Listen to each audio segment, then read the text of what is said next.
Good morning everyone. मी doctor Pathan madam. माझ्यासोबत शिंदे मामा बसलेले, जे गेवरेच्या बाजूला एक खेडेगाव आहे, तिथून आपल्याजवळ मागच्या 3 महिन्यापासून येतात. आपण त्यांना विंग ब्राईटचं आर्थो पावडर आणि विटारिस दिलेलं आहे. आपण त्यांच्याच तोंडाने ऐकू की त्यांना किती त्रास होता पायांना, गुडघ्यामध्ये. त्यांना चालतासुद्धा येत नव्हतं आणि आपलं प्रोडक्ट दिल्यामुळे त्यांना किती फरक पडलं आपण त्यांच्याकडून ऐकू. शिंदे मामा, तुम्हाला काय त्रास होता आधी?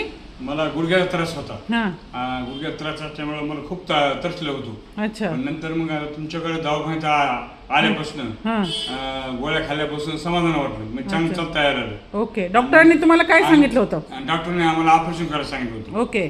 आता कसं वाटतं? ह्याला औरंगाबाद डॉक्टर संतपुरी. ओके.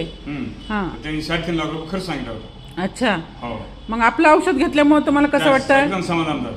अच्छा. मग तुम्ही लोकांना काय सांगणार? हे औषध घ्यायला पाहिजे का ऑपरेशन करायला पाहिजे? नाही, औषध घेतलं पाहिजे, करायला पाहिजे, घ्यायला पाहिजे. सांगतो मी, सांगणार. Okay okay okay. Thank you Shinde मामा. तुम्ही सगळ्यांनी ऐकलं की शिंदे मामांना किती खूप जबरदस्त रिझल्ट आला आहे. आणि सगळ्यात मेन गोष्ट, तुम्ही मागच्या 5 दिवसात हे औषध बंद केलं. तुम्हाला पुन्हा त्रास झाला का? काही त्रास नाही. 5 दिवस मध्ये बंद औषध केलं तरी मला काही त्रास झाला नाही, काही. Okay okay. थँक्यू मामा.